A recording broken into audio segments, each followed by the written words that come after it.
following address can be heard. જય જિનેન્દ્ર, આપણે મંગલાચરણ કરી અને સમયસારનો સ્વાધ્યાય શરૂ કરીએ છીએ.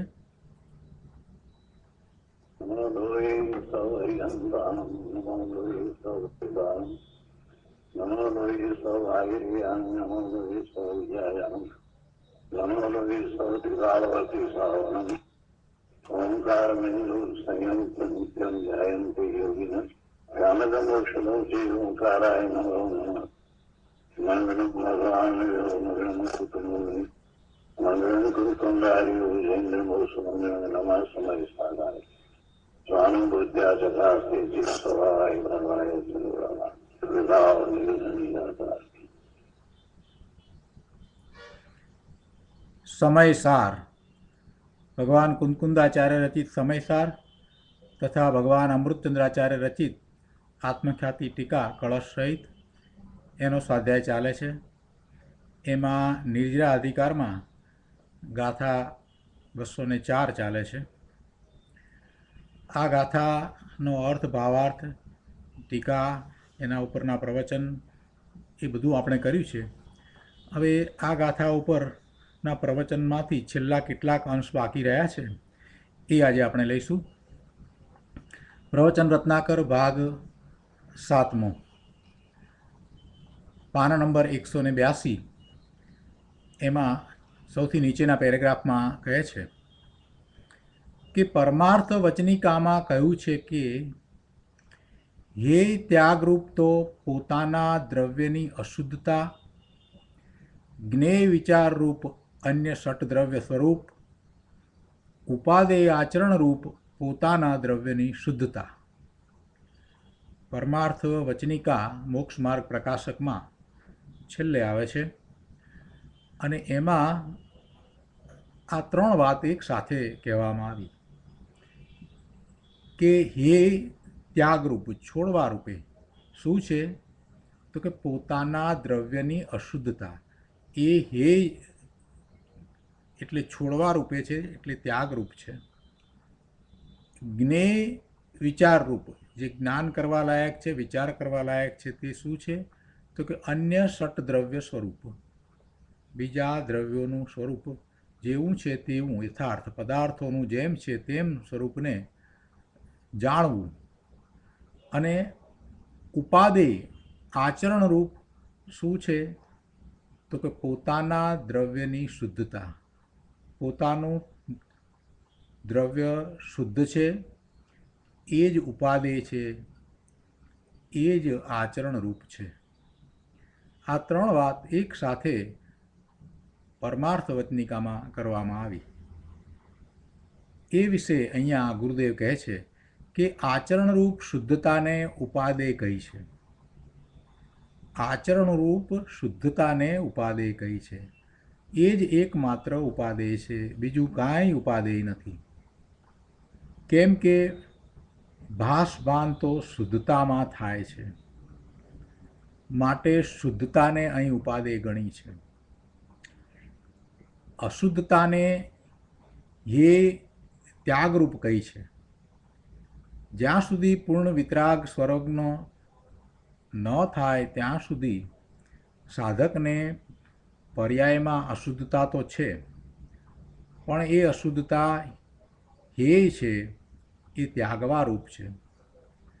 અજ્ઞાનીને આ અઘરું લાગે છે, પણ શું થાય? વ્યવહારના સ્થાનમાં છે, એટલે કે વ્યવહાર જાણેલો પ્રયોજનવાન છે, એ કંઈ આદરેલો પ્રયોજનવાન હોય નહીં, વ્યવહારનું આલંબન હોય નહીં.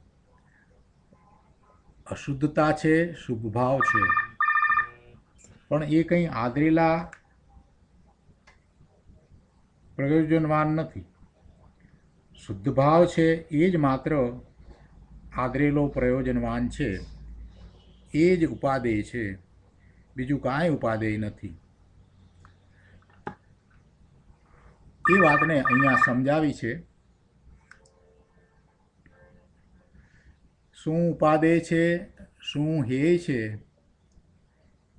એનો સ્પષ્ટ જ્યાં સુધી ખ્યાલ ન હોય તો બધા ગૂંચવાડા થાય.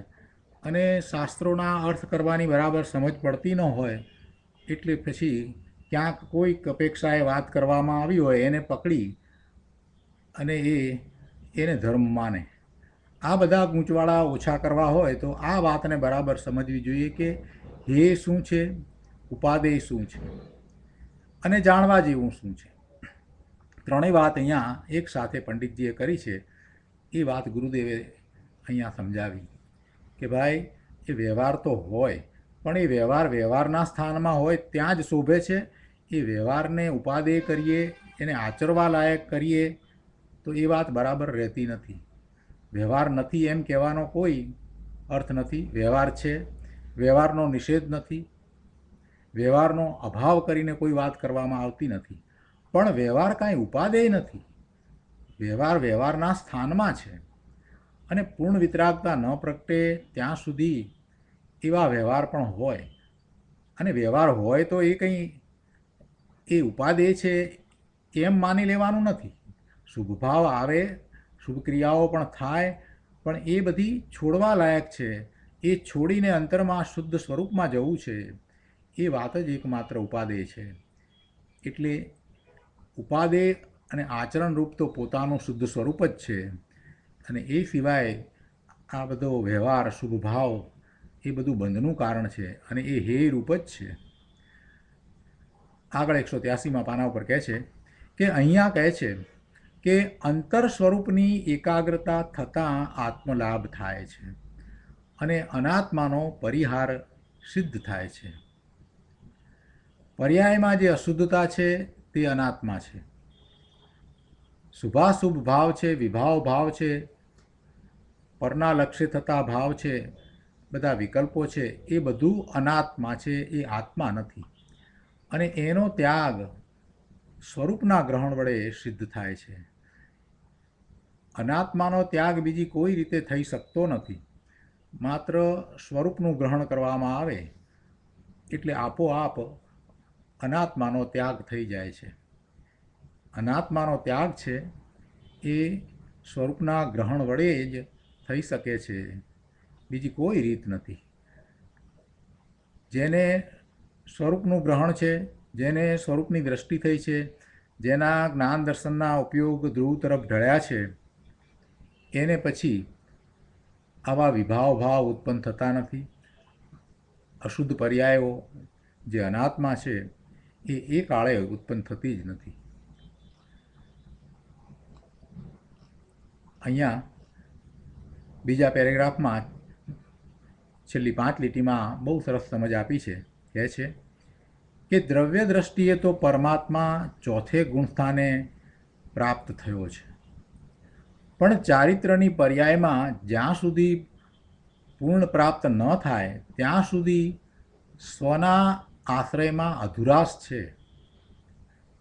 જો ચોથા ગુણસ્થાને પોતે પોતાના સ્વરૂપને સ્પર્શે છે, અનુભૂતિ કરે છે, એટલે એને આત્મા પ્રાપ્ત થયો, પર્યાયમાં એને પ્રગટ થયો.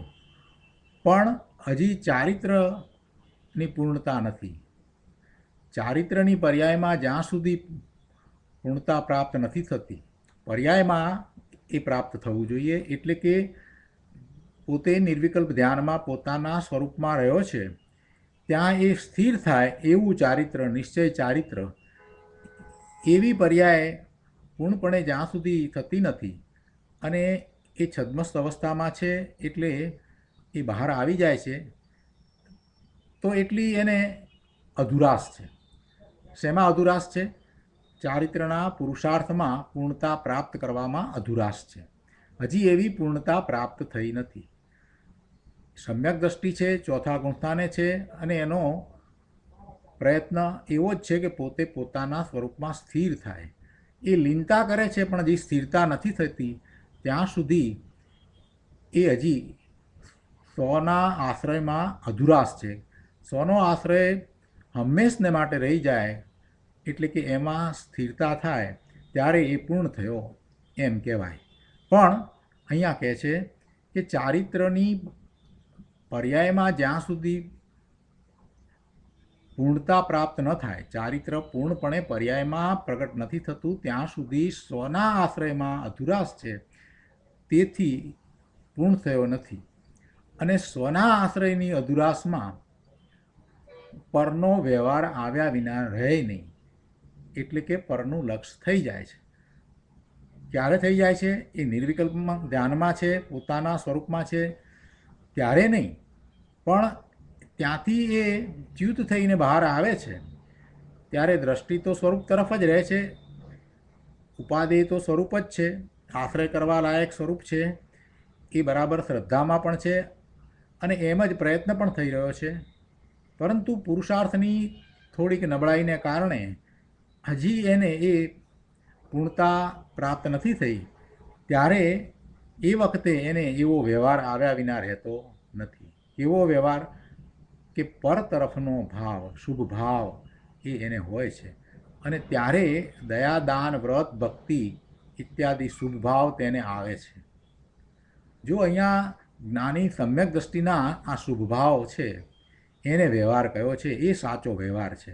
બાકી મિથ્યા દ્રષ્ટિના દયા, દાન, વ્રત, ભક્તિ એ બધા તો બાળ વ્રત છે અને તપ છે એ પણ બાળ તપ છે. સમ્યક દર્શન વિના એ બધું બાળકની ક્રિયા જેવું છે. બાળક ગમે તે રીતે કરે, ઘર ઘર રમે, ડૉક્ટર થાય, એન્જિનિયર થાય, એ બધું આપણે જોઈએ છીએ, એ બધું બાળકનો ખેલ છે. એવી રીતે આ બધા દયા, દાન, વ્રત, ભક્તિ જે છે મિથ્યા દ્રષ્ટિના, એ બાળકનો ખેલ જેવો હોય એવા છે. એ બાળકની રમત છે, એટલે એને બાળ વ્રત, બાળ તપ કહેવામાં આવે છે. સમ્યક દર્શન વિના હજી એને સમજ જ નથી કે પોતાને શું કરવાનું છે અને પોતે શું કરી રહ્યો છે. ત્યારે જે કંઈ વ્રત તપ કરે છે એ પેલા બાળકો ડૉક્ટર રમે કે પોલીસ ચોર રમે એની રમત જેવું છે. એ કંઈ સાચું નથી, એ સત્ય નથી. એટલે અહીંયા તો વાત એ કરી છે કે સમ્યક દ્રષ્ટિ ચોથા ગુણસ્થાને છે, એને હજી પૂર્ણપણે ચારિત્ર પ્રગટ નથી થયું, પર્યાયમાં એ નથી પ્રગટ થયું. આત્મા તો પૂર્ણ શુદ્ધ જ છે, પણ પર્યાયમાં એવું સ્થિરતારૂપ ચારિત્ર પ્રગટ નથી થયું. એ વખતે એને જે શુભ ભાવ આવે છે એ શુભ ભાવને અહીંયા દયા, દાન, વ્રત, તપ, ભક્તિનો શુભ ભાવ એને અહીંયા વ્યવહાર કયો છે. અને એવો વ્યવહાર આવ્યા વિના રહે નહીં, એટલે કે એવો વ્યવહાર આવે ને આવે જ. જેને ભગવાન આત્માનું લક્ષ્ય થયું છે, ત્રિકાળી નાયકનું લક્ષ્ય થયું છે, અને એનો જેને પુરુષાર્થ છે, એમાં સ્થિરતાનો પુરુષાર્થ છે, એને એ સ્થિરતા નથી થતી. એટલે જ્યારે એ બહારમાં આવે છે ત્યારે જેમણે સ્થિરતા કરી છે એવા તીર્થંકર ભગવાન, કેવળી ભગવાન પ્રત્યે અહોભાવ આવ્યા વિના રહેતો જ નથી. અને એવો અહોભાવ છે એ જ ભક્તિ છે, એ જ સ્તવન છે, એ જ સ્તુતિ છે, એ જ પૂજા છે. એટલે એવા ભાવ એને આવે જ છે. પોતાના સ્વરૂપમાં સ્થિરતાનો પુરુષાર્થ કરે છે ત્યારે સહજ રીતે એને વ્રત અને તપ હોય છે. કાંઈ કરવા પડે છે, ધારીને કરે છે એમ નહીં. પોતાના સ્વરૂપમાં લીનતાનો પુરુષાર્થ આખો દિવસ કરતા હોય ત્યારે મુનિને એ ખાવાનો વિકલ્પ આવતો જ નથી અને સહજ રીતે એમને તપ થાય છે. પરિસર સહન કરવા છે, ઉપસર્ગ સહન કરવા છે, એવો કોઈ વિકલ્પ નથી. પણ પોતાના સ્વરૂપમાં લીનતાનો પુરુષાર્થ કરતા મુનિ જંગલમાં બિરાજી રહ્યા છે ત્યારે સહજ રીતે એવા ઉપસર્ગ અને પરિસર સહન થઈ જાય છે. એ કંઈ પરિસર અને ઉપસર્ગ સહન કરવા એ કાંઈ ધર્મ છે એમ નથી. એ બધું સહજ થાય છે. મુનિની દ્રષ્ટિ તો પોતાના સ્વરૂપ પર છે અને ત્યાંથી એ ખસતા જ નથી. થોડી ક્ષણ પૂરતા બહાર આવે છે અને પાછા પોતાના સ્વરૂપમાં જાય છે, ફરીથી પાછા બહાર આવે છે અને ફરીથી અંદર જાય છે. કેમ કે હજી જ્ઞાનાવરણીય, દર્શનાવરણીય કર્મ બાકી રહ્યા છે, છદ્મસ્ત અવસ્થા છે. એટલે 2 ઘડીથી વધારે સમય અંતરમાં સ્થિરતા થતી નથી. એટલે બહાર આવે છે પણ તરત જ પાછા અંદરમાં ચાલ્યા જાય છે. આખો દિવસ આમ પસાર થાય છે, અરે દિવસોના દિવસો આમ પસાર થાય છે. મુનિને આહારનો વિકલ્પ પણ આવતો નથી અને આમ જ એમને વ્રત થઈ જાય છે, એમને તપ થઈ જાય છે, બીજો કોઈ વિકલ્પ હોતો નથી. અને એમ જ કરતાં એ પરિસર અને ઉપસર્ગો પણ એ સહી લે છે અને સહે છે એવો પણ અંદરમાં કોઈ વિકલ્પ હોતો નથી. એ બહારમાં બધું ચાલે છે એ તરફ મુનિનું લક્ષ્ય પણ હોતું નથી. આવા વ્રત અને તપ હોય છે. અને આ બધો વ્યવહાર છે, એવો વ્યવહાર હજી પૂર્ણતા પ્રગટ નથી કરી ત્યાં સુધી મુનિને હોય છે. અહીંયા તો ચોથા ગુણસ્થાનથી જ પોતે પોતાના પરમાત્મા સ્વરૂપને અનુભવ્યું છે, એટલે ચારિત્રનો પુરુષાર્થ ત્યાંથી જ ઉપડે છે. અને એ વખતે જેમ જેમ જેટલી નિર્મળતા અને શુદ્ધતા પ્રગટ થતી જાય છે, તેમ શુદ્ધિની વૃદ્ધિ થતી જાય છે, તેમ એને સંવરની દશા છે એટલે નિજરા થાય છે. કેમ કે સંવર વિનાની નિજરા હોય નહીં, સંવર હોય તો જ સાચી નિર્જરા થાય છે. એટલે એમ એને નિર્જરા થાય છે અને એનો પુરુષાર્થ ઉગ્ર થાય છે. પણ હજી જ્યાં સુધી એ પૂર્ણ દશા પ્રગટ નથી કરતા ત્યાં સુધી એને શુભભાવ આવ્યા વિના રહેતો નથી. અને એવા શુભભાવ સમ્યક દૃષ્ટિના એને અહીંયા વ્યવહાર કયો છે, અને એવો વ્યવહાર હોય જ છે, એ વ્યવહાર હોય જ છે, એ વાત અહીંયા તો સમજાવી છે. અને છતાંય એ બધો શુભભાવ છે એ શું છે? એ શુભભાવ છે તે છોડવા લાયક છે. એટલે કહે છે કે એવો શુભભાવ તેને આવે છે, પણ તે છે તો સ્વદ્રવ્યની અશુદ્ધતા. એટલે એ પરનું લક્ષ કરતા થતો ભાવ છે એ અશુદ્ધ છે અને એ છોડવા લાયક છે. એ હે છે. આટલી વાત થઈ એટલે પાછો પ્રશ્ન કર્યો કે જો તે શુભભાવ હે છે તો શા માટે કરવા? શુભભાવ આપણે કરીએ જ નહીં તો. ગુરુદેવે સરસ સમાધાન આપ્યું છે કે ભાઈ એમાં કરવાની વાત ક્યાં છે? જ્ઞાનીને તે કરવાનો કોઈ અભિપ્રાય નથી કે આ શુભભાવ મારે કરવો, એવો અભિપ્રાય નથી. એ તો સહજ ભાવ એવો આવે છે. પોતે શુદ્ધ ભાવમાં નથી એટલે સહજ રીતે જે ભાવ આવે છે તે શુભ જ હોય છે. કેમ કે લક્ષ્ય આત્માનું છે, દ્રષ્ટિ આત્મા તરફ રહે છે, પૂર્ણતા પ્રાપ્ત કરવી છે, એટલે બીજા કોઈ વિકલ્પ હોતા જ નથી. અને જે વિકલ્પ હોય છે તે માત્ર આત્માને લક્ષ્ય જ હોય છે. શિષ્યને સમજાવવાનો ભાવ આવે કે શાસ્ત્રની રચનાનો ભાવ આવે કે પૂર્ણ સ્વરૂપ જેમણે પ્રગટ કર્યું છે એવા તીર્થંકર ભગવાન, કેવળી ભગવાન પ્રત્યે ભક્તિ પૂજાનો ભાવ આવે. એટલે એવો ભાવ સહજ રીતે આવે છે. એમને કોઈ એવો અભિપ્રાય નથી કે આવો ભાવ મારે કરવો જોઈએ, એમ અભિપ્રાય નથી. એ સહજ છે, એ સહજ દશા છે. એટલે એ કરવાની તો વાત જ ક્યાં છે? જ્ઞાનીને તે કરવાનો અભિપ્રાય પણ ક્યાં છે?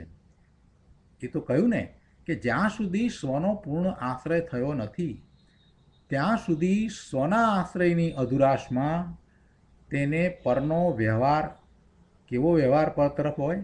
દયા, દાન, ભક્તિ આદિનો શુભભાવ આવે છે અને એવો આવ્યા વિના રહેતો નથી. પણ એ હે છે એમ જાણવું, એ છોડવા લાયક છે. એને છોડીને પોતાના સ્વરૂપમાં સ્થિરતા કરવી, એ તો આવ્યા વિના રહેશે જ નહીં. જ્યારે પોતે પોતાના નિર્વિકલ્પ ધ્યાનમાંથી બહાર આવશે ત્યારે એને શુભભાવ તો આવવાનો જ છે. પણ જેટલો સમય શુભભાવમાં રહે છે એટલો બંધ થાય છે, અને જેટલો સમય શુદ્ધ ભાવમાં રહે છે એટલી નિર્જરા થાય છે. એટલે જેને ઉગ્ર પુરુષાર્થ ઉપડ્યો છે એ વધુ સમય શુભભાવમાં રહેતા નથી, એ તો શુદ્ધ ભાવનો જ પુરુષાર્થ કરે છે. આગળ 184માં પાના ઉપર ગાથાને સમજાવતા આગળ કહે છે કે અહીં કહે છે કે અનાત્માનો પરિહાર સિદ્ધ થાય છે. એટલે શું?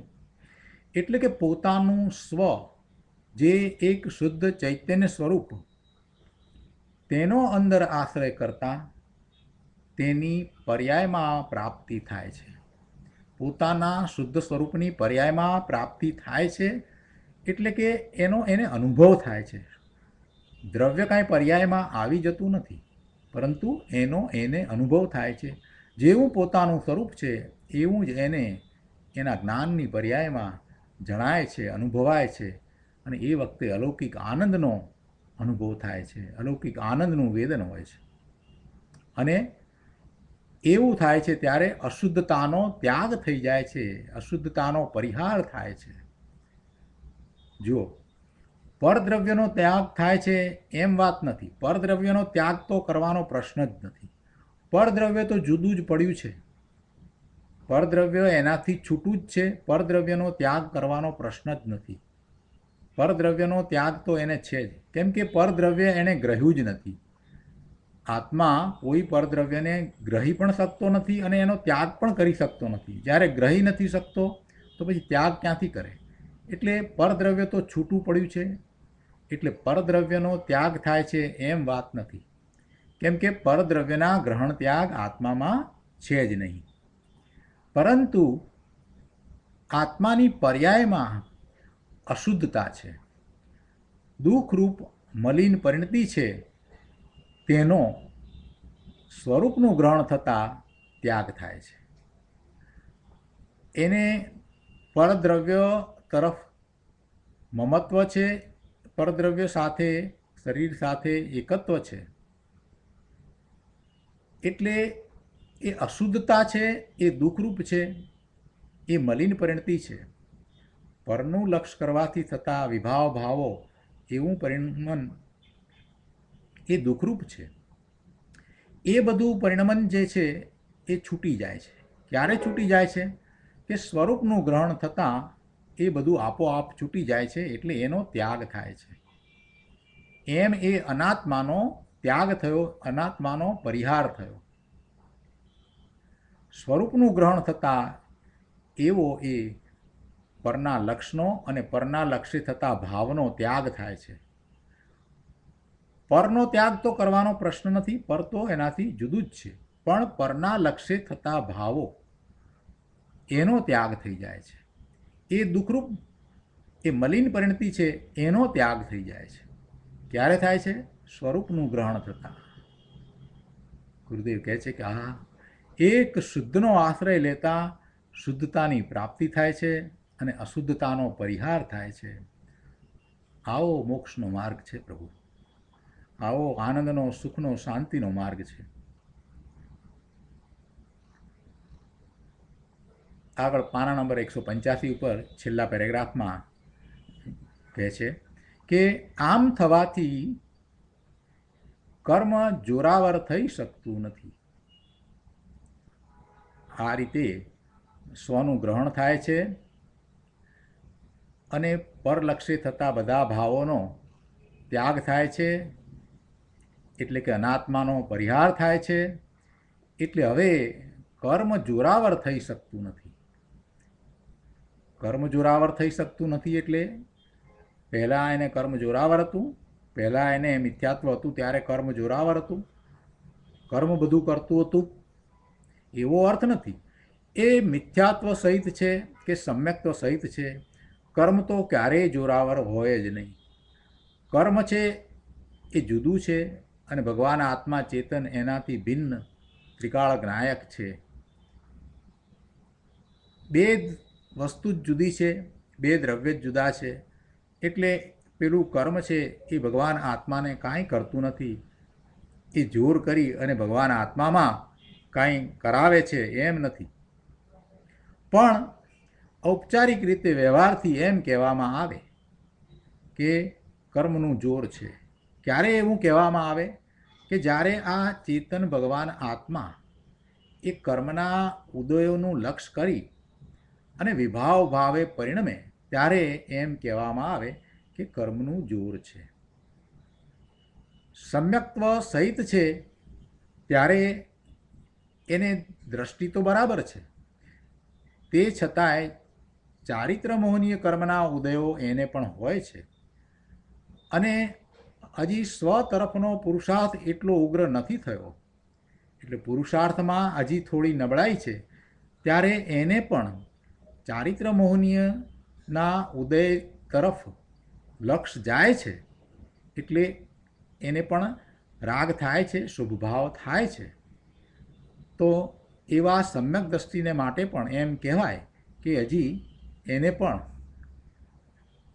કર્મનું જોર છે. પણ ત્યાં એ કર્મનું જોર કેવું છે? અગાઉની ગાથાઓમાં પહેલાં સમજાવ્યું એ પ્રમાણે કે એ જોર એવું નથી કે જે એને અનંત અનુબંધ કરાવે, કેમ કે અનંતાનુબંધીની પ્રકૃતિનો તો એણે ક્ષય કર્યો છે. સમ્યક દ્રષ્ટિએ સમ્યક્ત્વ પ્રગટ કરી અને એને અનંતાનુબંધી કર્મ હવે થતું નથી. એટલે એને જે કર્મ બંધ થાય છે તો અતિ નબળો છે, એને તો ગણવામાં પણ આવ્યો નથી. પણ મિથ્યા દ્રષ્ટિને તો એવી રીતે કર્મના ઉદયો તરફ લક્ષ જાય છે અને ત્યાં એ એકત્વ મમત્વ કરે છે અને નવા કર્મ બંધાય છે, તે અનંત અનુબંધ થાય એવા કર્મ બંધાય છે. એટલે એમ એને કર્મ જોરાવર થઈ રહ્યું છે.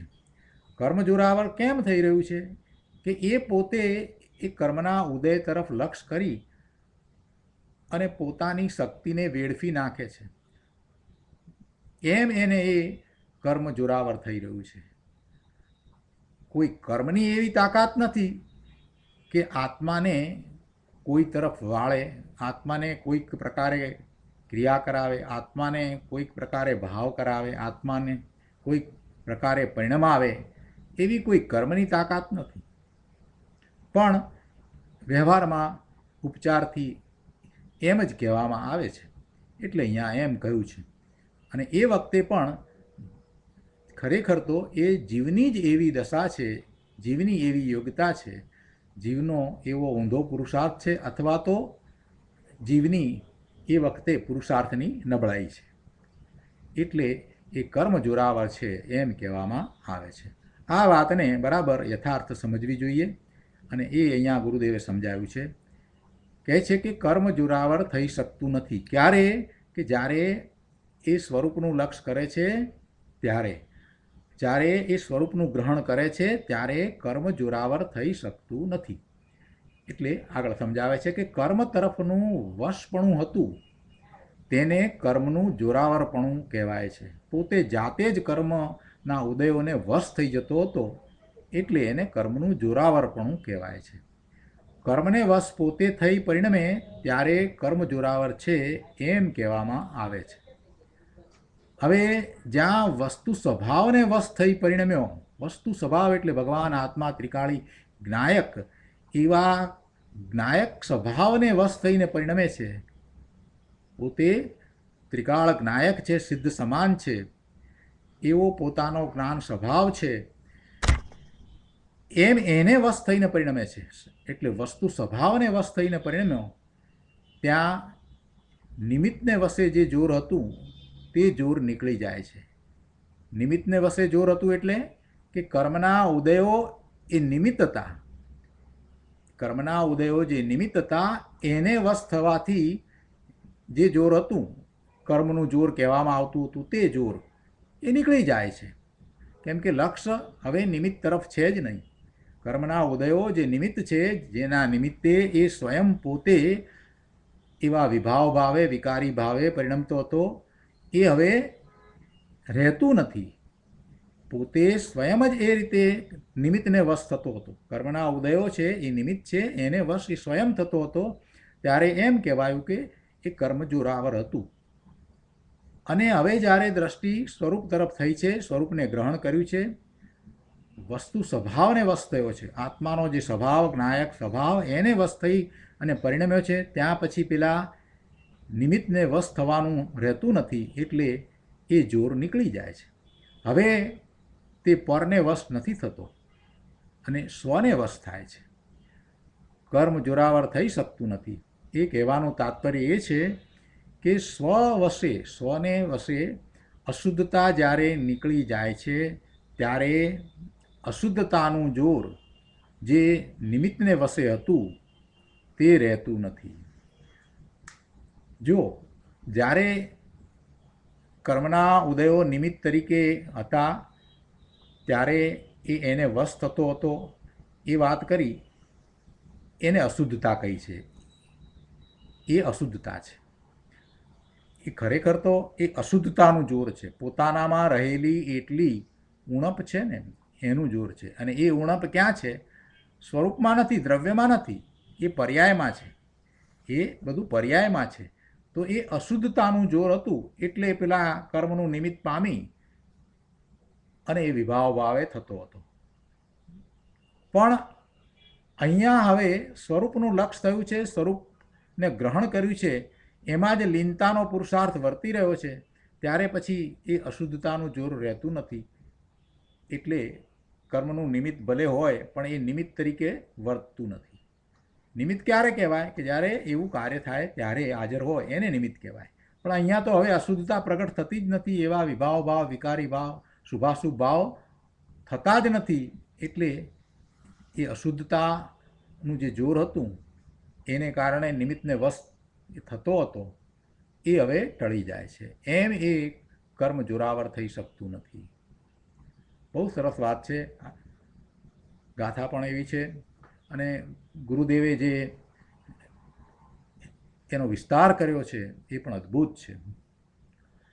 અહીંયા પાના નંબર 186 ઉપર કહે છે કે એક જ્ઞાન સ્વરૂપ આત્માના આલંબનથી કર્મ જોરાવર થઈ શકતું નથી. આ વાત કઈ રીતે બની? તો કે આત્માનું આલંબન કર્યું, પોતાના સ્વરૂપને ગ્રહણ કર્યું એટલે પેલું કર્મ જોરાવર થઈ શકતું નથી. હજી વધારે સ્પષ્ટતા કરતાં સમજાવતા ગુરુદેવ કહે છે કે એનો અર્થ શું? કે એટલે કે અજ્ઞાની પરને વશ થતો હતો તે કર્મનું જોર હતું. પોતે કર્મને વશ થતો હતો એટલે કે કર્મના ઉદય તરફ લક્ષ કરી અને એમાં જ લીનતા એકાગ્રતા કરતો હતો. એને પોતાનું સ્વરૂપ ખ્યાલમાં પણ આવતું નથી. એમાં ને એમાં જ એ રાચી રહેતો હતો, પરમાને પરમાં જ રાચી રહેતો હતો. એટલે એને કર્મનું જોર હતું. જેટલો પરનું લક્ષ કરી અને બારમાં ને બારમાં એ રાચી રહ્યો છે ને, એટલો એ પોતાના સ્વરૂપથી દૂર થતો જાય છે. પ્રભુ, ક્યારેક આ વાતનો વિચાર કરવા જેવો છે કે ભાઈ એક વખત તો દિવસમાં તું પાછો વળ, તારા સ્વરૂપનો વિચાર કર કે તું કોણ છો. અને એવો વિચાર થવો એ જ પ્રતિક્રમણ છે. એનું નામ જ પ્રતિક્રમણ છે. પાછા વળવું. પ્રતિક્રમણ એટલે પાછા વળવું, પોતાના સ્વરૂપ ભણી પાછા વળવું. એક વાર તો એવો દિવસમાં વિચાર કર, સાંજે શાંત થઈ અને 5 મિનિટ તો વિચાર કરે કે હું કોણ છું. આ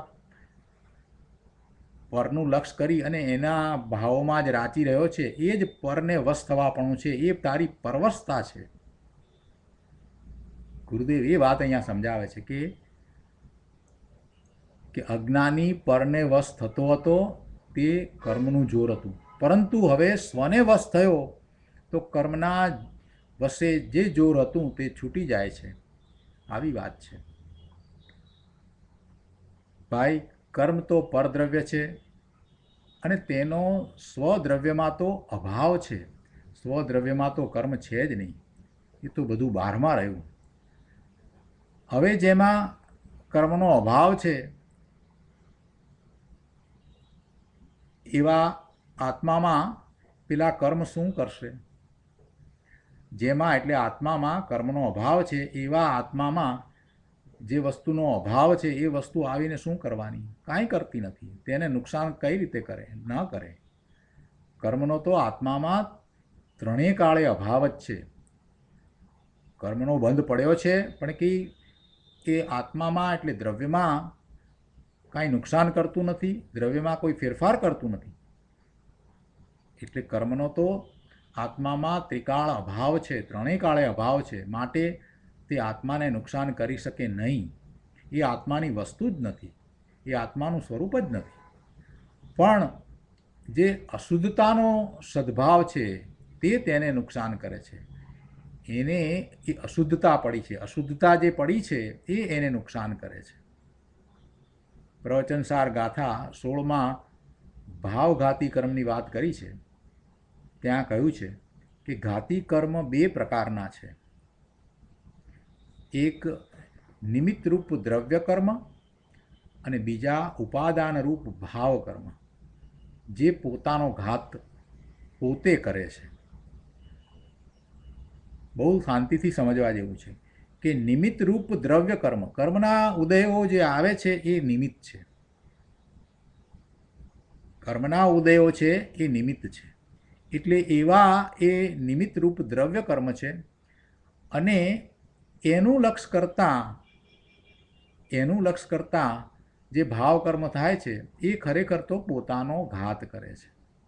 એટલે એ ઉપાદાન રૂપ, નિમિત્ત અને ઉપાદાન એમ 2 તરીકે લઈએ તો પેલા દ્રવ્ય કર્મનું નિમિત્ત છે ત્યારે એના ભાવ કર્મ છે એ જ એ ઉપાદાન રૂપ છે. ઉપાદાન કોણ છે? એ ભાવ કર્મ છે. એ ભાવ કર્મ છે પોતે એવા ભાવે વર્તે છે એ ભાવ કર્મ છે. પોતે વિભાવ ભાવે થાય છે એ ભાવ કર્મ છે. એ પોતાનો ઘાત કરે છે અને એમાં પોતાનો ઘાત થાય છે એટલે પોતે વિભાવ ભાવે વર્તીને નવા આશ્રવને બંધ કરે છે. તો એ ભાવ કર્મ છે, એ ઉપાદાન છે. અને એ ઉપાદાન હોય ત્યારે સામે દ્રવ્ય કર્મના ઉદયો નિમિત્ત તરીકે મળી રહે છે. એટલે આ પ્રવચનસારની ગાથા 16માં જે વાત ગઈ છે એ પ્રમાણે દ્રવ્ય કર્મ અને ભાવ કર્મ એમ બે પ્રકારે ઘાતી કર્મ છે. આચાર્ય ભગવંતોએ ગજબના કામ કર્યા છે. પદે પદે અહીંયા તો જ્ઞાનના દરિયા ભરી દીધા છે.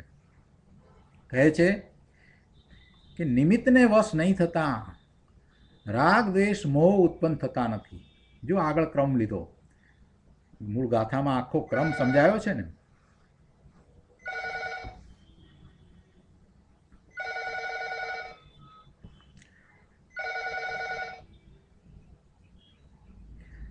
આખો ક્રમ આ રીતે સમજાયો છે ને.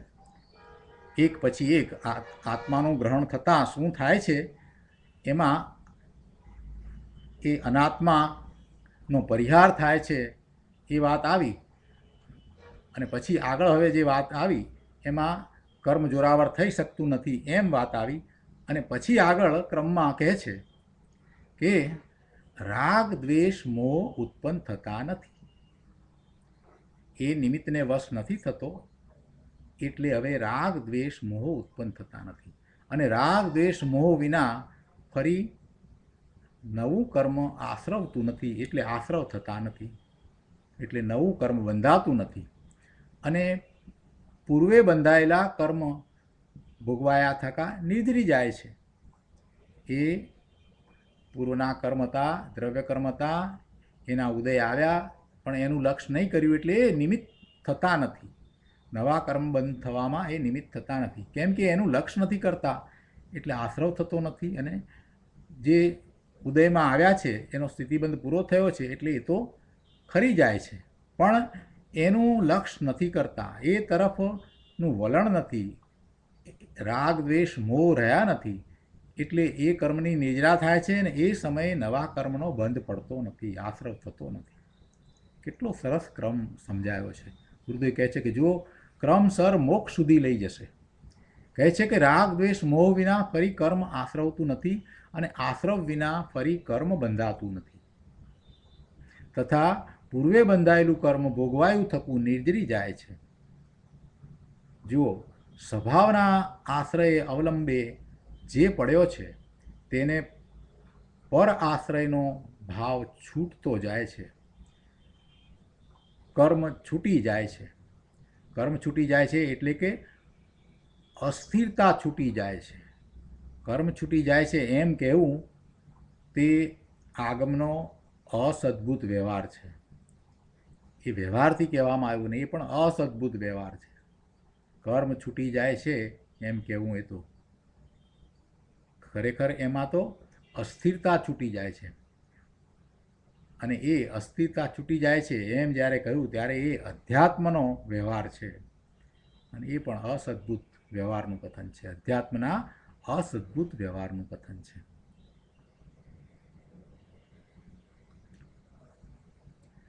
આગળ કહે છે છેલ્લા પેરેગ્રાફમાં, છેલ્લી લીટીમાં કે અસ્થિરતા અશુદ્ધતા ખરી જાય છે, ઝરી જાય છે અને સમસ્ત કર્મનો અભાવ થવાથી સાક્ષાત મોક્ષ થાય છે. નિજરા થતી જાય છે, અશુદ્ધિ ઘટતી જાય છે અને એમ થતાં સાક્ષાત મોક્ષ થાય છે. આ રીતે આખો કર્મ સમજાયો. આ રીતે આખો ક્રમ સમજાયો છે અને આવો જ માર્ગ છે. હવે અહીંયા સાક્ષાત શબ્દ મૂક્યો છે કે સાક્ષાત મોક્ષ થાય છે. તો સાક્ષાત કેમ કહ્યું? 187માં પાના ઉપર કહે છે કે વસ્તુ તો પોતે મોક્ષ સ્વરૂપ જ છે. એ તો મુક્ત સ્વરૂપ જ છે. તેનું સામર્થ્ય, તેની શક્તિ, તેનું સત્વ સદા મુક્ત સ્વરૂપ જ છે. કોનું? વસ્તુનું. ભગવાન આત્મા મુક્ત સ્વરૂપ જ છે. એનું સામર્થ્ય, તેની શક્તિ, એનું સત્વ એ મુક્ત સ્વરૂપે જ છે.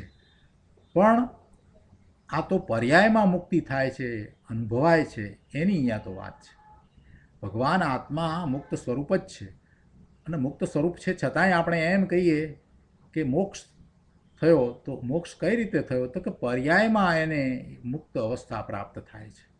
કર્મરહિત અવસ્થા પર્યાયમાં એને થાય છે. સ્વરૂપે દ્રવ્યથી તો એ મુક્ત સ્વરૂપ જ છે. જીવને બીજા કોઈ વળગણ છે જ નહીં. આત્માની અંદર એના દ્રવ્યમાં એના સ્વરૂપમાં બીજું કાંઈ નથી.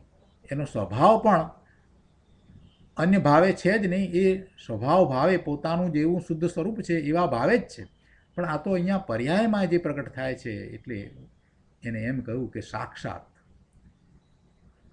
પર્યાયમાં મુક્તિ થાય છે, અનુભવાય છે તેની વાત છે. ભગવાન આત્મા બંધ સ્વરૂપ છે જ નહીં. એ તો અબદ્ધ સ્પષ્ટ છે. ગાથા 14મી અને 15મીમાં આ વાત આવી ગઈ છે. જેણે આત્માને અબદ્ધ સ્પૃષ્ટ જાણ્યો એટલે અનુભવ્યો, એણે જૈન શાસન જાણ્યું છે. એને જૈન શાસન જાણ્યું છે. આ વાત અગાઉ 14મી 15મી ગાથામાં આવી ગઈ. એનો ઘણો વિસ્તાર આપણે પણ કર્યો હતો.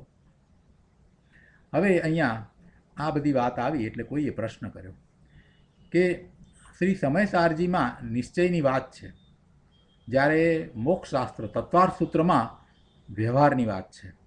પરંતુ એ બંને સાથે જોઈએ ને, બંને સાથે હોવી જોઈએ ને. ગુરુદેવે એનું સમાધાન આપ્યું છે. ગુરુદેવ કહે છે કે ભાઈ બંને સાથે જોઈએ એટલે શું? બંને સાથે જોઈએ એટલે શું? એટલે કે બંનેનું જ્ઞાન સાથે જોઈએ. બંનેનું સાથે જ્ઞાન હોય અને હોય છે. બંનેનું સાથે જ્ઞાન હોય. નિશ્ચય અને વ્યવહાર બંનેને સાથે જાણે છે. જેમ છે તેમ જાણે છે. વ્યવહાર છે તો વ્યવહારને વ્યવહાર તરીકે જાણે છે. પણ કંઈ વ્યવહારને મોક્ષનું કારણ સમજે છે એમ નથી વાત કરી. તત્વાર્થ સૂત્રમાં પણ કાંઈ એવી વાત નથી કરી કે વ્યવહારથી કહેવામાં આવેલી વાત છે એ આદરણીય છે, એ મોક્ષનું કારણ છે, એમ ક્યાંય કહ્યું નથી. એ વ્યવહારની વાત વ્યવહાર તરીકે જ કહી છે અને એ જાણવી જોઈએ. વ્યવહાર જાણેલો પ્રયોજનવાન છે. આપણે આ દ્રવ્યશ્રુતનો અભ્યાસ કરીએ છીએ, શાસ્ત્રનો અભ્યાસ કરીએ છીએ, એ પણ વ્યવહાર છે. એ પણ વ્યવહાર છે. નિશ્ચય શું છે? તો કે પોતાના સ્વરૂપમાં રહેવું એ નિશ્ચય છે. અને એની અપેક્ષાએ આપણે આ વિકલ્પ સહિત શાસ્ત્રનો અભ્યાસ કરીએ છીએ. હું ત્રિકાળી જ્ઞાયક છું એ વાતનો વિસ્તાર કરીએ છીએ, એવો વિચાર કરીએ છીએ, એવું મનન મંથન ચિંતન કરીએ છીએ, એ પણ વ્યવહાર છે. એટલે જ્યાં જેમ અપેક્ષા જે રીતે હોય તેમ સમજવું જોઈએ. અને અહીંયા જ્ઞાન કરવાની વાત છે તો બંનેનું જ્ઞાન સાથે જોઈએ. પરંતુ નિશ્ચયથી પણ ધર્મ થાય એટલે કે મુક્તિ મળે. મોક્ષનો માર્ગ નિશ્ચયથી પણ હોય અને વ્યવહારથી પણ થાય. નિશ્ચયથી પણ ધર્મ થાય અને વ્યવહારથી પણ ધર્મ થાય, મુક્તિ મળે. એવો અર્થ અહીંયા નથી થતો.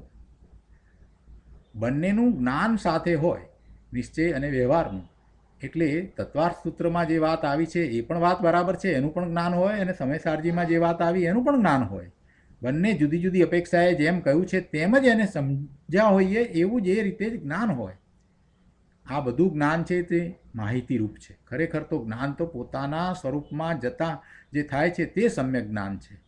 એટલે આવું જ્ઞાન હોય, આ માહિતીરૂપ જ્ઞાન છે, એ જ્ઞાન હોય, બંનેનું જ્ઞાન સાથે હોય છે. અને તે જ્ઞાન પણ સ્વનો આશ્રય થતાં યથાર્થ થઈ જાય છે. આ જ્ઞાન તો માહિતી રૂપે છે અને એ જ્ઞાન યથાર્થ સમ્યક ક્યારે થાય? સ્વનો આશ્રય કરતાં એ જ્ઞાન સમ્યક થાય છે. અબદ્ધ સ્પૃષ્ટ પ્રભુ આત્માને જ્યાં જાણ્યો ત્યાં રાગ જે બાકી રહે છે તેનું પણ જ્ઞાન થઈ જાય છે. ભગવાન આત્મા બદ્ધ સ્વરૂપ નથી એટલે બંધાયેલો નથી, સ્પર્શાયેલો પણ નથી. એ 5 બોલ ત્યાં આવ્યા છે એ પ્રમાણે જે એને જાણે છે એટલે માત્ર માહિતી રૂપે જાણે છે એમ નહીં. એવો જ આત્માને અનુભવે છે, જેને સ્વાનુભૂતિ થાય છે, એને પછી ખ્યાલ આવે છે કે પોતાનું સ્વરૂપ કેવું છે. અને આ બધા શુભભાવરૂપ જે રાગ છે એનું પણ એને જ્ઞાન થઈ જાય છે કે પોતાને કેટલો શુભભાવ કેટલો રાગ છે એ પણ એને ખ્યાલમાં આવી જાય છે. એટલે એને એ જાણે છે અને એને એ સત્વરે દૂર કરવા માટે થઈ અને પુરુષાર્થ કરે છે. એટલે અબદ્ધ સ્પષ્ટ પ્રભુ આત્માને જ્યાં જાણ્યો ત્યાં રાગ જે બાકી રહે છે તેનું પણ એને જ્ઞાન થઈ જાય છે. એના માટે એને કાંઈ બીજું જ્ઞાન કરવું પડે છે એમ નથી. એટલે આ રીતે સમયસારજીની વાત મોક્ષ શાસ્ત્રની વાત એટલે તત્વાર્થ સૂત્રની વાત કે બીજા કોઈ પણ શાસ્ત્રની વાત હોય તો એ બધી વાતને આપણે જાણીએ સમજીએ અને એ પછીથી સ્વના લક્ષ્ય પોતાના સ્વરૂપનો અનુભવ કરીએ ત્યારે જે જ્ઞાન પ્રગટ થાય છે એ યથાર્થ સમ્યક જ્ઞાન છે. અને એવું સમ્યક જ્ઞાન પ્રગટ થતાં એને ખ્યાલ આવે છે પોતાનામાં રહેલી અશુદ્ધિનો, કે પોતાનામાં હજી આટલી અશુદ્ધિ છે, આટલો રાગ પડ્યો છે અને એને દૂર કરવાનો એ પુરુષાર્થ કરે છે. બહુ સરસ રીતે વાત સમજાવી છે. અહીંયા કહે છે કે સમસ્ત કર્મનો અભાવ થવાથી સાક્ષાત મોક્ષ થાય છે. ગુરુદેવ એ વાતને આગળ વિસ્તાર કરી અને સમજાવે છે કે એટલે શું કે આત્મા શક્તિ સ્વરૂપે, સ્વભાવ રૂપે, સામર્થ્ય રૂપે તો મુક્ત જ છે, એ મોક્ષ સ્વરૂપ જ છે. દ્રવ્ય તો શુદ્ધ જ છે, ત્રિકાળ શુદ્ધ જ છે, સિદ્ધ સમાન જ છે. પણ આ તો પર્યાયમાં મુક્ત થાય છે, અનુભવાય છે ત્યારે સાક્ષાત મોક્ષ થાય છે એમ કહ્યું છે. શ્રીમદ રાજચંદ્રજીએ કહ્યું છે કે દિગંબરના આચાર્યે એમ સ્વીકાર્યું છે કે જીવનો મોક્ષ થતો નથી પરંતુ મોક્ષ સમજાય છે. આવા શબ્દો કૃપાળુદેવે વાપર્યા છે. કેવું લખ્યું છે એમણે કે દિગંબરના આચાર્યે એમ સ્વીકાર્યું છે કે જીવનો મોક્ષ થતો નથી પરંતુ મોક્ષ સમજાય છે. કેમ કે જીવ તો મોક્ષ સ્વરૂપ જ છે, એનું શુદ્ધ સ્વરૂપ જ છે. એટલે પર્યાયમાં જે પ્રગટ થાય છે, જે અનુભવાય છે એને અહીંયા સમજાય છે એ શબ્દ દ્વારા કહ્યું છે કે મોક્ષ સમજાય છે એટલે કે અનુભવાય છે. એવું પર્યાયમાં અનુભવાય છે, મુક્ત સ્વરૂપ પર્યાયમાં અનુભવાય છે. પહેલાં જે હતું ને કે રાગ તે હું એમ જે માન્યું હતું ને તે માન્યતા છૂટી ગઈ, એ માન્યતા છૂટી ગઈ તેને મોક્ષ કહે છે. રાગ તે હું એટલે પર્યાયનું જે લક્ષ હતું ને, પોતે વર્તમાન પર્યાયમાં મનુષ્ય છે, સ્ત્રી છે, પુરુષ છે, ડૉક્ટર છે, એન્જિનિયર છે, જે કંઈ છે એને પોતે છે, પોતે એવા સ્વરૂપે છે એવી જે માન્યતા એ એનો રાગ. હું રમેશ છું એ રાગ છે. જે હું નથી એ માન્યતા છે એટલે એ મિથ્યાત્વ છે, એ ખોટી ઊંધી માન્યતા છે અને એ રાગ છે. પર્યાય છે અને પર્યાયને અનુરૂપ મળેલું આ શરીર અને એ શરીરની સાથે સંબંધ ધરાવતા આ સ્નેહી સગાઓ એ બધા મારા છે, એ રાગ છે. આ બધો જ રાગ છે. એ માન્યતાઓ બધી છૂટી જાય છે કે હું આમાંનું કાંઈ નથી, હું મનુષ્ય પણ નથી, હું દેવ પણ નથી, તિર્યંચ પણ નથી. અને મનુષ્ય નથી એ કહેતા પછી પુરુષ પણ નથી, સ્ત્રી પણ નથી. હું ભગવાન આત્મા ત્રિકાળી જ્ઞાયક જ્ઞાયક જ્ઞાયક છું. હું આત્મા છું, હું શુદ્ધ છું. મારે કોઈ આ કર્મરૂપ મલિનતા પણ નથી. હું પરમ શુદ્ધ છું, સિદ્ધ સમાન છું. એવો અનુભવ થવો એ સમ્યક દર્શન છે અને એવા અનુભવમાં સ્થિરતા થઈ જવી એ મોક્ષ છે. એટલે કહે છે કે રાગ તે હું એમ જે માન્યું હતું તે માન્યતા છૂટી ગઈ તેને મોક્ષ કહે છે. એ માન્યતા કાયમ માટે છૂટી ગઈ એટલે એમાં સ્થિરતા થઈ ગઈ, પોતાના સ્વરૂપમાં સ્થિરતા થઈ ગઈ, એ મોક્ષ છે. મોક્ષ તો એ પર્યાયમાં છે, મોક્ષ તો પર્યાય રૂપે છે. દ્રવ્ય તો ત્રિકાળ શુદ્ધ જ છે, મુક્ત જ છે, એ તો મોક્ષ સ્વરૂપ જ છે. રાગમાં કાંઈ આત્મા નથી અને આત્માને રાગનો બંધ કે સંબંધ પણ નથી. એવા સ્વ સ્વરૂપની પર્યાયમાં પ્રાપ્તિ થવી તે સાક્ષાત મોક્ષ છે. જો બીજી રીતે સમજાયું કે રાગ એ આત્મામાં નથી, આત્માને રાગ સાથે કોઈ સંબંધ નથી, રાગનો કોઈ આત્માને બંધ પણ નથી. રાગથી આત્મા કંઈ બંધાયો છે એમ પણ નથી. જો બંધાયેલો હોય તો કાયમ બંધાયેલો જ રહે. એટલે આત્માને રાગનો બંધ કે સંબંધ નથી. ખરેખર જે વાત છે એવી વાતની પ્રાપ્તિ થવી, એવા સ્વ સ્વરૂપની પ્રાપ્તિ, પોતાનું શુદ્ધ સ્વરૂપ બંધ વિનાનું, અબદ્ધ, બંધાયેલું પણ નહીં અને સ્પર્શાયેલું પણ નહીં, એવા શુદ્ધ સ્વરૂપની પર્યાયમાં પ્રાપ્તિ થવી તે સાક્ષાત મોક્ષ છે. મોક્ષ કોઈ જગ્યા નથી. કેટલાકને તો મનમાં એમ છે કે મોક્ષ એટલે કોઈ જગ્યા છે, સીધી શિલા ઉપર જઈએ એટલે મોક્ષ. અરે પ્રભુ, પોતાના સ્વરૂપની પ્રાપ્તિ પૂર્ણતાએ થાય એ મોક્ષ છે. 188માં પાના ઉપર અહીંયા કહે છે કે પદ્મનંદી પંચવિસંતિમાં કહ્યું છે કે આ ચૈતન્ય સ્વરૂપની વાર્તા પણ જેણે પ્રસન્ન ચિત્તે સાંભળી છે તે ભાવિ મોક્ષનું ભાજન છે. મોક્ષનું ભાજન છે એટલે કે તેનો મોક્ષ થશે જ, એનો મોક્ષ જરૂરથી થશે. એ મોક્ષ પ્રાપ્ત કરવાને યોગ્ય છે. કોણ? કે જેણે આ ચૈતન્ય સ્વરૂપની વાત સાંભળી છે. અને કેવી રીતે? પ્રસન્ન ચિત્તે. ભગવાન આત્માની વાત ચાલતી હોય અને એમાં એ બગાસા ખાતો હોય, એમાં લક્ષ ના આપતો હોય અને પછી એમ કહે કે અમે વ્યાખ્યાનમાં જઈ આવ્યા, અમે સ્વાધ્યાય કર્યો. હવે આ ક્યાંથી સ્વાધ્યાય થયો કહેવાય? આ શું એણે સાંભળ્યું? આત્માની વાત ચાલતી હોય ત્યારે એનું ચિત્ત ત્યાં જ હોય અને એમાં તો એને આનંદ આવવો જોઈએ. પ્રસન્ન ચિત્તે એ ભગવાન આત્માની વાત સાંભળે. ભગવાન આત્મા એટલે પોતાનું નિજ શુદ્ધ સ્વરૂપ છે, એની વાત એ સાંભળે, એના ઉપર મનન મંથન ચિંતન કરે, એમાં ઊંડો ઉતરી જાય ને એમાં એને ક્યારેય કંટાળો ના આવે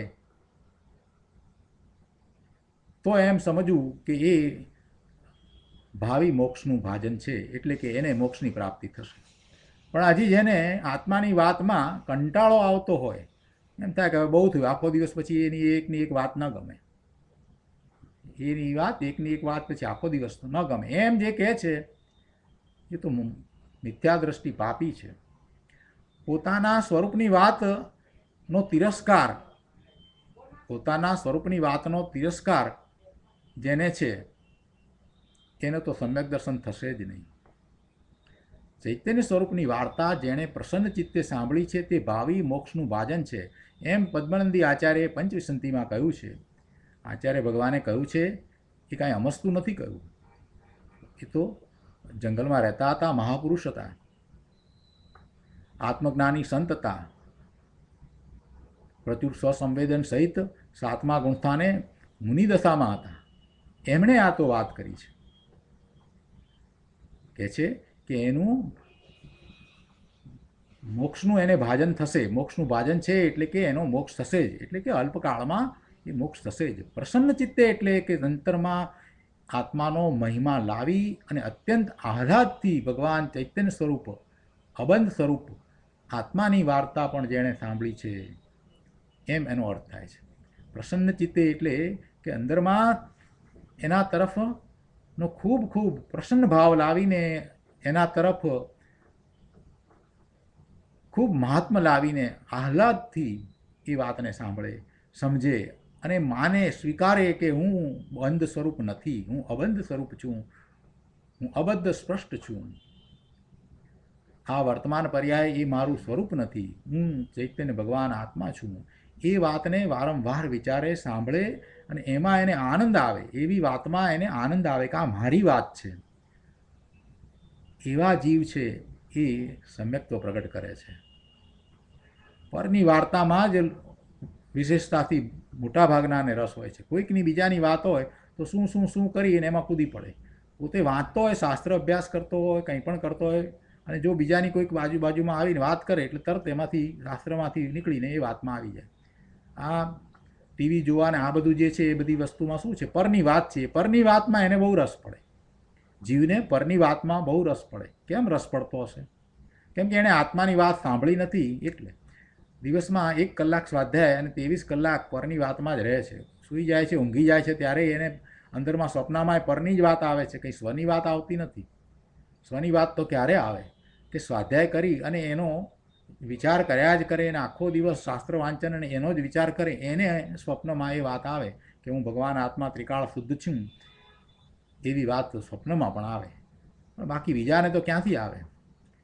રાત્રે આપણે પ્રતિક્રમણ કરવાની વાત કરી છે કે સૂતા પહેલાં પ્રતિક્રમણ કરવું, અને એની રીત પણ બધાને બતાવી છે કે આ રીતે કરવું. 5 મિનિટનો સમય આપી અને પ્રતિક્રમણ કરવું. કોઈ વિધિવત પ્રતિક્રમણ કરવાની વાત નથી, પેલું ગગડાવી જવાનું ગોખેલું પ્રતિક્રમણ બોલવાની વાત નથી. પરંતુ આપણે કયું પ્રતિક્રમણ કરવાની વાત કરી છે કે હું ભગવાન આત્મા ત્રિકાળ શુદ્ધ જ્ઞાયક છું અને મારો શુદ્ધ સ્વભાવ છે. એવા શુદ્ધ સ્વભાવ ભાવે નહીં પરિણમતા આજના દિવસ સંબંધી હું આ પ્રકારે વિભાવ ભાવે પરિણમ્યો છું અને એ બધું એ બધું મને હોય નહીં. એ માટે મિચ્છામિ દુક્કડમ, હું ક્ષમા ઈચ્છું છું. અને હવે મારો વધારે ને વધારે પ્રયાસ શુદ્ધ ભાવ તરફનો રહેશે. આ વિભાવ ભાવ એ પરિણમન એ મારું ન હોય, એ દોષ છે, એ મારો મોટો દોષ છે.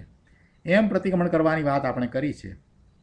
એટલે એવું પ્રતિક્રમણ કરી અને પોતે પોતાના સ્વરૂપનો હું જ્ઞાયક છું એવો વિચાર કરતાં જ્યારે સૂઈ જાય છે, તો એને સવારના ઉઠતા એ ભાવ તરત જ આવી જાય છે.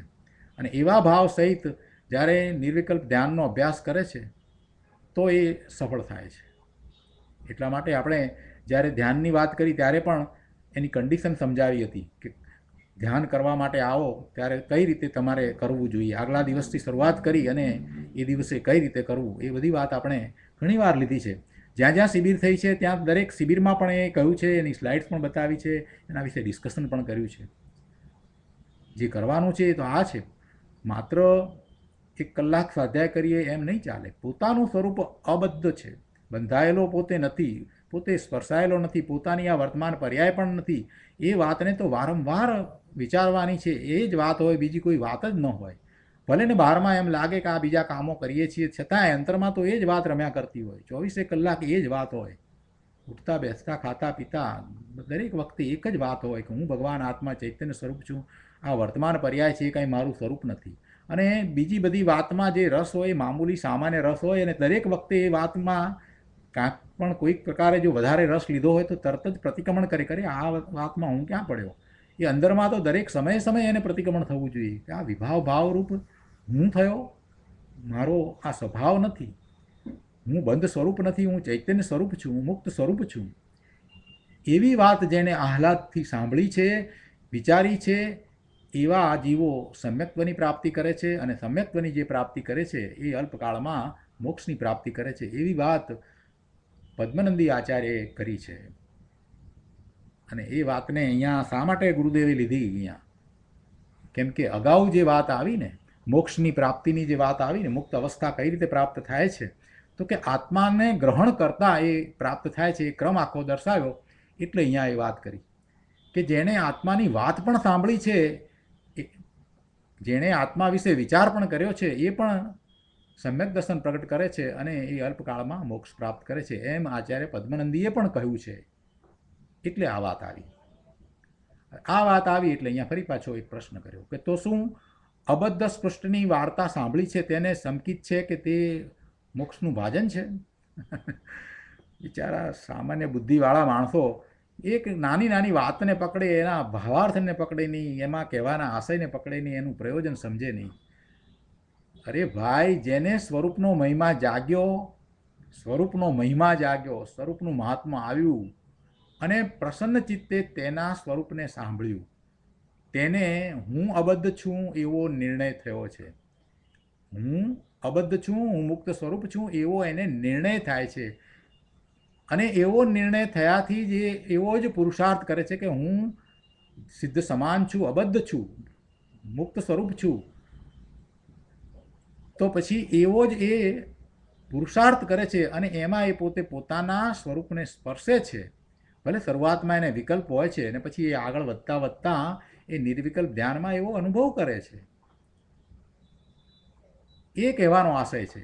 ગુરુદેવ બહુ સરસ રીતે અહીંયા સમજાવે છે કે ભાઈ, જેને સ્વરૂપનો મહિમા જાગ્યો, મહિમા આવ્યો, મહાત્મા આવ્યું કે આવું મારું અદ્ભુત સ્વરૂપ છે, અને પ્રસન્ન ચિત્તે એની વાત સાંભળી, એવા સ્વરૂપને વિશે એને વિચાર કર્યો, એને પછી એમ થઈ જાય છે કે ના, ખરેખર હું અબદ્ધ છું, હું મુક્ત સ્વરૂપ છું એવો એને નિર્ણય થયો છે. અને આ નિર્ણય પહેલાં તો વિકલ્પ રૂપે હોય, ભલે એ વિકલ્પ રૂપે હો, પણ આ હું છું એમ સ્વરૂપનો સ્વીકાર થયો, સ્વરૂપનો પક્ષ કર્યો. એવા સ્વરૂપનો પક્ષ કરનારને રાગનો અને વ્યવહારનો પક્ષ છૂટી જાય છે. એટલે કે રાગ અને વ્યવહારનું મારાપણું છૂટી જાય છે, રાગ અને વ્યવહારની રુચિ છૂટી જાય છે. કંઈ રાગ નહીં આવે, નથી થતો એમ નથી, પણ એની રુચિ છૂટી જાય છે, એનો પક્ષ છૂટી જાય છે. અને તેથી સ્વરૂપનો આશ્રય કરી અને એ અલ્પકાળમાં સમ્યક દર્શન પ્રગટ કરી અને પછી છેવટે મુક્તિને પાત્ર થઈ જાય છે. જેણે ચિત્ત ચમત્કાર સ્વરૂપ ભગવાન આત્માના અપરિમિત સામર્થ્યની વાત ઉલ્લસિત વીર્યથી સાંભળી છે તેને હું અબદ્ધ છું, મુક્ત સ્વરૂપ છું, હું આનંદનું ધામ છું, હું સુખનો સાગર છું, હું શાંતિનો દરિયો છું, એમ અંતરમાં પક્ષ થયો. એટલે કે એમ અંતરમાં એને એવો પ્રેમ થયો, એવી રુચિ થઈ, અને તેથી તે રાગથી ભિન્ન પડીને, રાગની રુચિ છોડીને ભાવિમાં સ્વરૂપનો આશ્રય લઈને અવશ્ય સમ્યક્ત્વની પ્રાપ્તિ કરે અને પછી મુક્તિની પ્રાપ્તિ કરે છે. આ રીતે આ સ્વરૂપની વાર્તા સાંભળવાનો મહિમા કયો છે. સ્વરૂપની વાર્તા સાંભળવી એટલે શું એ અહીંયા ગુરુદેવે સમજાવ્યું. સ્વરૂપના આશ્રયનું થવું, સ્વરૂપના આશ્રયનું લક્ષ થવું, એ વાત અહીંયા તો કરવી છે. સ્વરૂપનો આશ્રય થાય એટલે પછી શું બાકી રહે? સ્વરૂપના આશ્રયનું તો કહેવું જ શું. તો આજે સ્વાધ્યાય અહીંયા સુધી રાખીએ છીએ.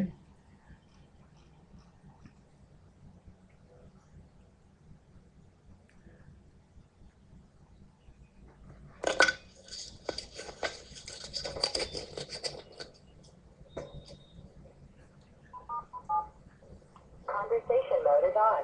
Everyone can now be heard.